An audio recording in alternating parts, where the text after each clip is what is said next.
How's it going, guys? My name is Zach with the Movie Castle, and today we're going to be talking about Blood Moon. This is from March 2021 and is Season 2, Episode 12 of Into the Dark. Into the Dark was Blumhouse TV and Hulu's attempt to put out a new movie every single month, and this would be the last one, the Season 2 finale, the last of the series. I still have a few more to cover because I'm talking about these month to month, but yeah, this would be the end if you're watching chronologically. And also worth noting, another one for March. The last couple months of the series got delayed, and in turn, a few months only have one episode, and then a few months have 3. So yeah, kind of forgot there was a third one in March, kind of had to rush out and watch it before April came. Really looking forward to Puka Lives when I cover the April ones, though.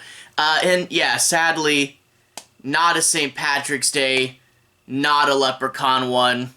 Oh well, kind of weird that only 1 out of the 3 was St. Patrick's Day. Anyway, the credits. This episode was directed by Emma Tammi and stars Megalyn Echikunwoke, Yonas, Kibreab, and Joshua Dove. Sorry if I mispronounced any of those names. And overall, this is an episode that was good enough and had some things I liked about it, but sadly was kind of slow, you know?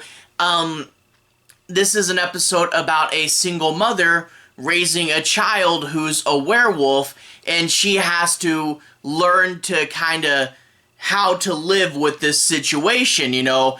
Got to be ready for the full moon every single month, and gotta make sure no one knows what's really going on.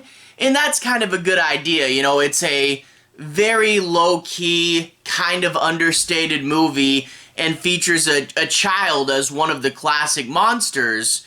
And yeah, that's a cool idea. It really could feel right at home in the universe of Let the Right One In. And, you know, I think it's a solid place to start. But that's the thing is, you know, you have a good idea, you know, for the beginning and the end. It's the, as they call it, the marathon of the middle, is thinking of enough things to happen to be a full-length movie, and this one I think is a little on the shorter side. I think it's only like an hour 20 some odd or something like that.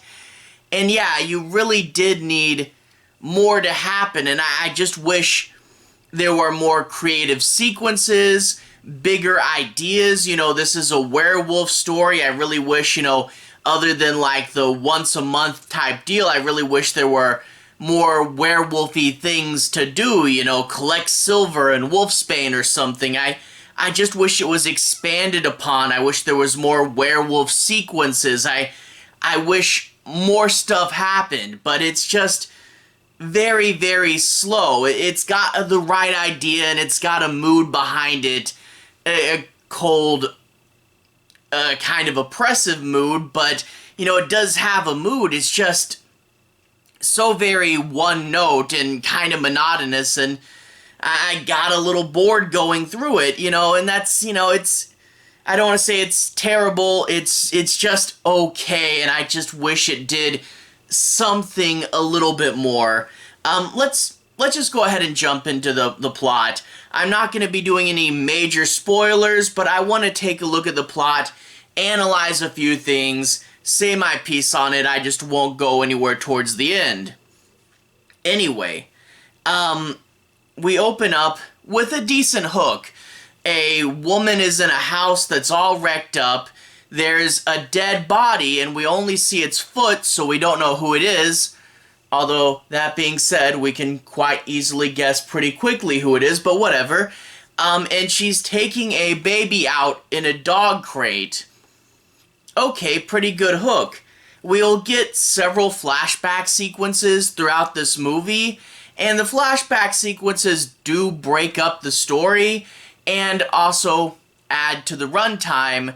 But that being said, you kind of know where this story is going already, And I don't know, maybe if they just put all the flashbacks together in one place and served it as an extended sequence, it might be more interesting, but it's like you'll flash back for like a minute or so, and you kind of know where this is going, you know.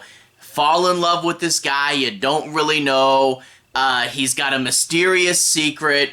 Next thing you know, help, I'm pregnant with Wolfman's baby, and then something's gonna happen because he's not there in the future. And overall, this is just, we know where these flashbacks are going, so they kind of feel like a waste of time if there's nothing in there that's unexpected, you know? So anyway, the present. Most of the movies in the present, we get this mom, she's on her own, and she has to provide for the kid and be ready for the full moon.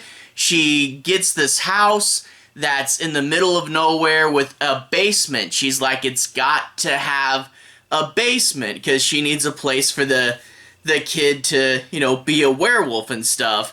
And she goes to a local home repair store and gets the materials for a cage.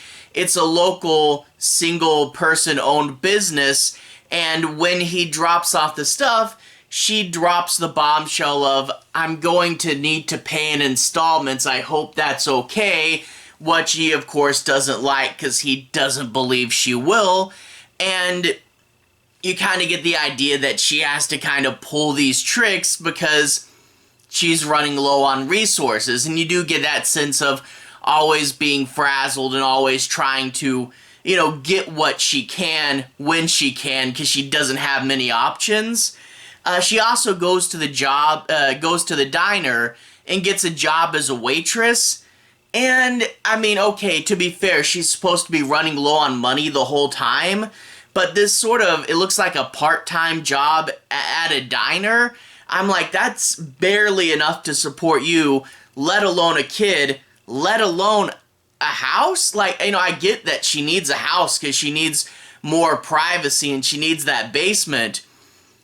But if you want a house, you're going to need like 6 more diner jobs. There's, you know, I get she's supposed to be low on money, but there is no way that money would even come close. I mean, I'm a millennial. Houses are expensive. I know that. But anyway, we get the attitude of the people in this movie, and, you know, the idea of how the stress is affecting them. For example, the mom is very jumpy, you know, and they do a good job of sometimes she's right, but you can also see that sometimes she's just jumpy. You know, for example, an older man starts to hit on her, and it turns out he's actually the sheriff, so he's going to use his position to be a huge jerk to her. And yeah, okay, that guy is bad. You need to be careful around him. But then, like, her boss reaches to touch her face, and she snaps and gets all angry at him, and he goes, well, I'm sorry, you just had something on your face. So you can see she's been put through a lot, and in turn, any little thing is going to make her jump. And you can see how, you know, super prepared she has to be. She's always waiting for that one day a month when the werewolf thing's gonna happen, and she has to plan her whole life around that and be ready to go, ready to pack up, ready to move, or ready to fight or something. And, you know, overall, they really do get this character down. And also the kid, pretty interesting, the idea that he wants to just be a normal kid, but he has to be homeschooled, he has to have the strict mother, and you see why the mother's strict, so it's not really her fault, but you can also see what that does to the kid. So you get to see that he's sad because of his life on the run. So overall, these two are pretty interesting. But then the werewolf part. Yeah, the werewolf is kind of underplayed. You know, they do the whole month to month, make sure he's locked in the cage thing, but that's, you know, kind of about it. I really wish this was more over the top and more overstated, because you could almost substitute werewolf for any number of things and get a similar plot, you know, and it's okay, you know. So she builds the cage, she puts him in it, she kills a cow and gives him like a rack of ribs so that he has something to eat, which that does raise a bunch of questions, like, okay, does he have to have the meat? I get he wants it, and he says, oh, it has to be fresh or I won't be happy, because she does try to do, like, store-bought later on. He's like, it's not fresh. But I'm like, does he have to have it? Because, I mean, if he's locked in a cage, he'll be upset, but what's he gonna do? He's locked in a cage, you know? Is he gonna just Hulk out and rip through the bars if he doesn't? And what happened, like, okay, if this was a goofier movie, I wouldn't question these things, but since it is serious, I have to assume there is an answer, and I have to ask, if he eats a ton of meat, like, what happens when he turns back into a kid, you know? Like, I could get a werewolf eating so much meat, but if the werewolf eats, like, his body mass and meat, what happens when he turns back into the kid? Is he just incredibly dense or something? I don't know. And also, she's going out and killing the cows with that, you know, no country for old men type thing. And how is she, like, cows are heavy. Is she just cutting pieces off and carrying the pieces back to her car? How is she getting that? And also, cows are expensive. People are going to notice when cows are killed because they're worth thousands of dollars each. That's why people raise them. Okay, I think I've rambled for a bit about the cows. Let's move on. But anyway, the werewolf is kept mostly off screen, and it's kind of artsy, but they also are probably doing that just for budget. And in turn, what's supposed to be big and special and pop about this movie, it's really underplayed as well. And in turn, the whole movie feels underplayed. And it's just like you'll see the kid, maybe he'll have yellow eyes or something, and then they mostly keep it off screen. The very, very end of the movie, you do actually see it, and not for very long, and when you do see it, I'm like, that's the cheapest way you can go about it, but I guess, and yeah, it does fit into that artsy mood, and the thing is, though, yeah, it is artsy, but it really feels like you're doing it this way just to be on the cheaper side, you know? So, the werewolf was underwhelming. And also, like I said, you know, you lock it in the cage, but you don't, like, you lock it in the cage and you make sure you prepare, but there's not a bunch of other things. And I really wish, you know, like, look at Lost Boys and how well they prepared for the vampires in that movie. I wish there was a bunch of other stuff to do, a bunch of other ways to overthink it. What are the rules and what can we do? And to be honest, when it's as simple as locking him in a cage, that means that when it becomes a problem later, a few of the things that happen do feel kind of contrived. And they're not so bad that I would normally complain about it if it was a slightly goofier movie. But again, when you pitch your film as super serious, you put it up to further scrutiny, and in turn, the few times that something goes awry, you kind of go, I shouldn't have done that, I don't know. But anyway, I don't want to complain too much, because there is a bit of this movie I did really like. Like I said, the core concept of raising a werewolf child is done really well. The acting is really good, and you get to see the headspace that these characters are in, being put under constant stress. It is shot in this good, moody atmosphere, and like I said earlier, if you like that whole let me in, let the right one in thing, this does feel very at home in that universe, you know, and it is a cool reinvention, classic monsters, but as kids, and the stress they create on the world around them. It's a good idea, I just wish they had done more with it, and at this point, it would have been better as a piece of an anthology movie, you know? It just needed something more in the middle. You add the flashbacks to add time, but I know exactly where they're going, and in turn, it's not the most interesting movie ever, and I really wish that they had kind of overthought it just to add more to the script, you know? So yeah, it's just a super serious and in turn kind of boring and in turn kind of has a suppressive mood and, you know, not really much fun, and I think just a little bit of levity here or there could have really helped expanded things.